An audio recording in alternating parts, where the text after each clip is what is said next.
Saya yakin, kami yakin, Pak Ma'ruf Amin dan Habib Lutfi tahu itu. Tapi kami juga tahu bahwa memang setan berlevel tingkatan keahliannya. Dan dalam posisi ini kami sangat meyakini diamnya Pak Ma'ruf Amin dan Habib Lutfi adalah sebuah kepura-puraan dan kebohongan. Saya mau mengatakan, menjelaskan, mengasumsikan, dan menyimpulkan kalian ini adalah khawarij. Kalian adalah generasi-generasi yang pernah membantai Ali bin Abi Thalib dulu. Jangan kalian menganggap bahwa kami semua ini tidak tahu. Cuma kalian ini beruntung karena hidup di negara demokrasi. Yang waras tidak boleh mengalah terhadap mereka para pencuri agama yang menjadikan agama sebagai alat politik. Assalamualaikum warahmatullahi wabarakatuh. Om Swastiastu, Namo Buddhaya, salam kebajikan.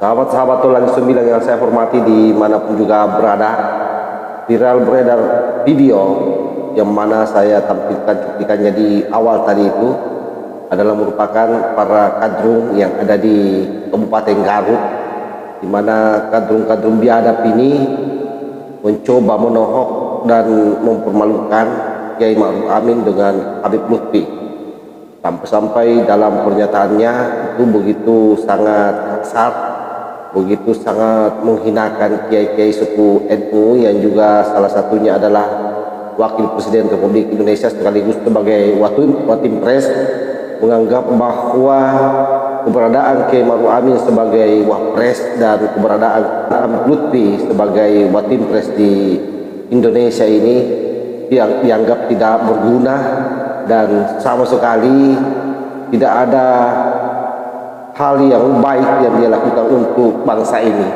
Ini adalah narasi sesat yang dilakukan oleh para kadrun biadab, dan saya yakin suatu saat orang ini akan terjungkal karena dosanya sendiri.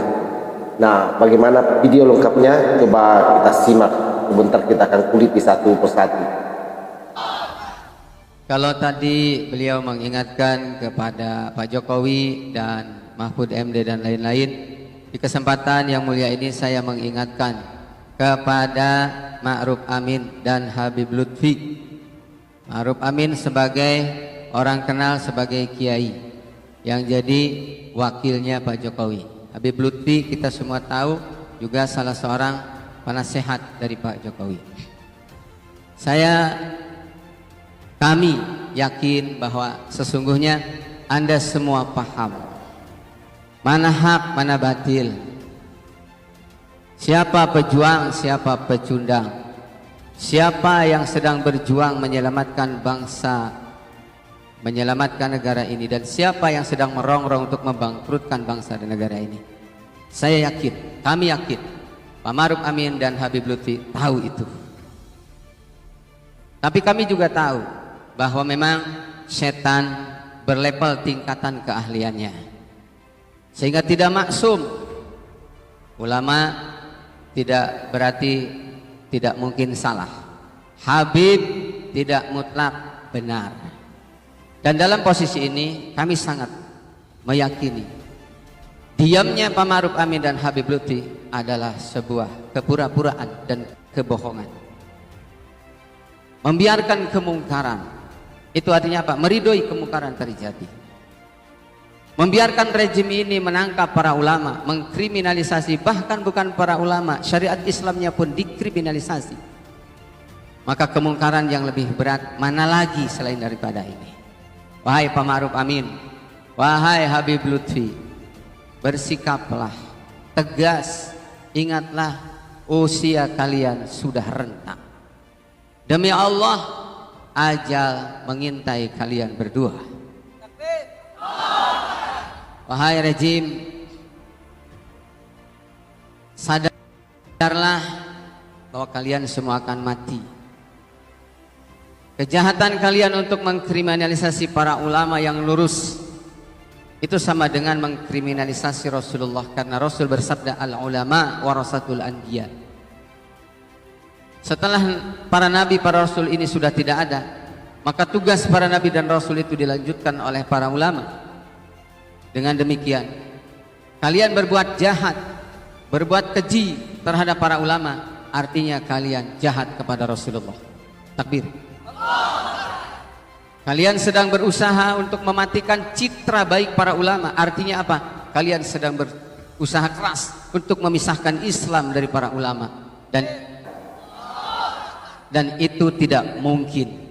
Artinya di kesempatan yang mulia ini, dari daerah di pelosok kota Garut ini, kami menyerukan kepada kalian, bertobatlah. Mudah-mudahan hidayah masih berkenan menyentuh kalian. Tapi kalau tidak, dan kalian akan terus berbuat jahat, catat Pak Jokowi. Ingat, wahai para pejabat dan para ulama su', demi Allah kami akan terus berjuang sampai mati. Karena kami punya pemahaman, hidup ini hanya untuk menjemput kematian fisabilillah.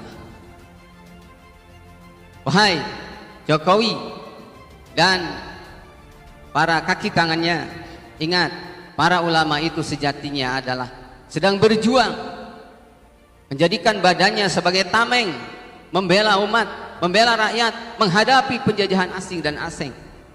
Harusnya kalian berpihak kepada rakyat, bukan berpihak kepada penjajah asing dan asing. Kami melihat itu secara kasat mata, bahwa kalian sudah tidak lagi berpihak kepada umat, kepada rakyat, apalagi kepada ulama, apalagi kepada Islam. Ketahuilah bahwa faman ya'mal misqala dzarratin khairan yarah wa man ya'mal misqala dzarratin syarran yarah. Terakhir saya sampaikan dengan senyum kepada Pak Ma'ruf Amin dan kepada Habib Lutfi, tolong ingatkan bos kalian itu, siapa tahu lewat nasihat yang kalian sampaikan sebagai orang yang bergelar kiai dan habib, mudah-mudahan bos kalian itu insaf. Mungkin kalau dinasihati kita dia nolak. Mudah-mudahan kalau kalian berdua jujur, siapa tahu kata-kata nasihat kalian menjadi sebab Jokowi insaf untuk tidak terus-menerus mengikuti syahwatnya, mengikuti kemauan dan kejahatan daripada penjajah gaya baru ini. Terima kasih. Kami sampaikan ini sekali lagi, semua yang ada di sini ini hanya mewakili prinsip kami. Akan terus berjuang menjaga para ulama, para habaib yang lurus, karena itu adalah maknanya menjaga para nabi dan rasul. Takbir. Terima kasih. Assalamualaikum warahmatullahi wabarakatuh. Sedikitnya ada 5 poin yang dia nyatakan di dalam press konferensinya. Saya kira yang pertama adalah dianggapnya bahwa Kiai Ma'ruf Amin ini dan Habib Lutfi pura-pura melihat situasi ini seolah-olah bahwa Habib Lutfi dan Kiai Ma'ruf Amin membiarkan rezim ini menindas para ulama, membiarkan rezim ini mengkriminalisasi ulama, dan bahkan lebih jauh dia mengatakan bahwa rezim ini mengkriminalisasi syariat Islam. Apa maksudnya kira-kira itu? Betapa bejatnya pikiran daripada kadrun ini. Dan Anda tahu bahwa yang dihinakan ini adalah Kiai Ma'ruf Amin. Ya, tapi dia adalah mantan ketua Majelis Ulama Indonesia yang sekarang menjadi wapres. Kemudian cucu dari mantan imam besar Masjidil Haram. Coba. Jadi kadrun itu memang hampir tidak pernah memandang ulama-ulama NU itu di matanya sebagai orang yang terhormat. Sampai-sampai dalam proses penyebutan namanya saja langsung menyebut nama. Tidak ada sebatang kiai di depannya atau habib di depannya untuk Habib Lutfi bin Yahya.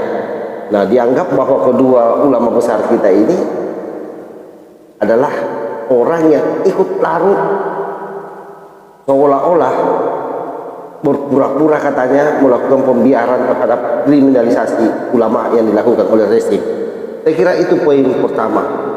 Poin kedua, dia juga menegaskan bahwa memang betul-betul rezim ini melakukan kriminalisasi ulama, dan bahkan menyatakan bahwa mengkriminalisasi ulama itu sama saja mengkriminalisasi Rasulullah, dengan asumsi bahwa ulama itu adalah penerus para nabi.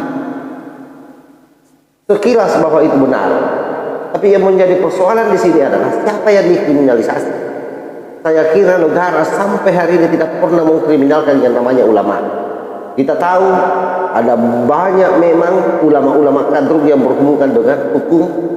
Salah satunya misalnya adalah imam jumbo mereka yang pernah lari ke Mekah. Pada saat itu dia termasuk yang mendapatkan track record melakukan umrah selama kurang lebih 2 tahun. Tapi ingat bahwa dia melakukan itu karena chat musuhnya. Tetapi apakah dia ditangkap dan dihukum kemarin karena hal tersebut, atau karena hinaan-hinaannya kepada Pak Jokowi, hinaannya kepada rezim?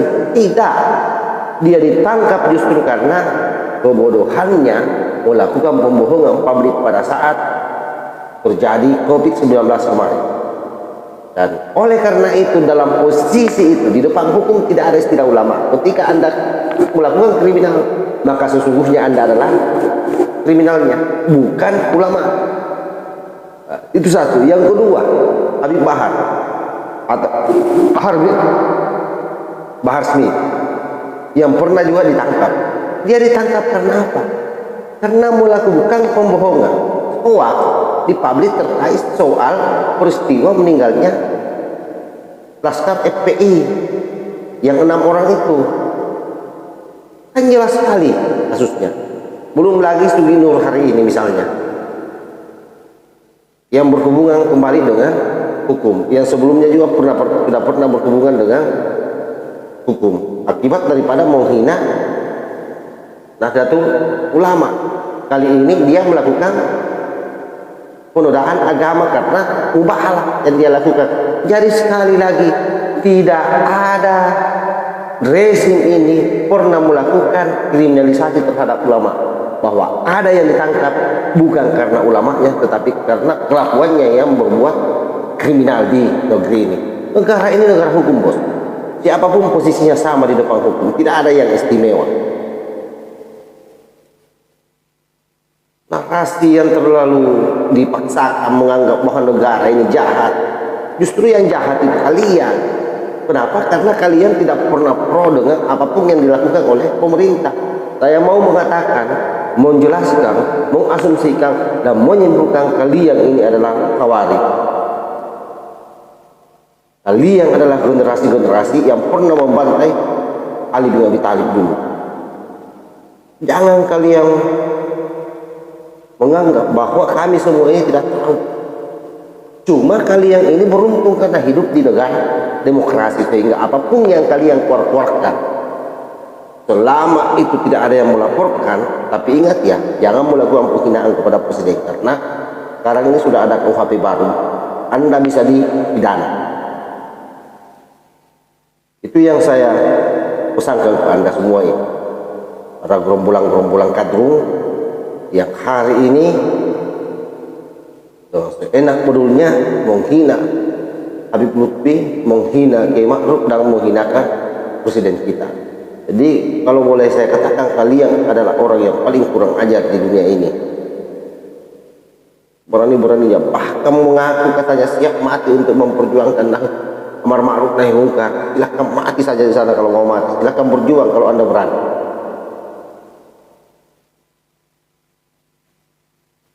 Memang adakah yang takut dengan Anda? Kalian ini sok berjuang sendiri, sok hebat sendiri. Tapi insya Allah pada akhirnya kalian akan dapat batunya. Anda telah menghinakan ulama besar kami, ulama yang dihargai tidak saja di dalam negeri tetapi juga seluruh dunia. Kalian akan mendapatkan ganjarannya. Allahul muwaffiq ila aqwamit thariq. Wassalamualaikum warahmatullahi wabarakatuh. Iri harga mati Nusantara milik kita.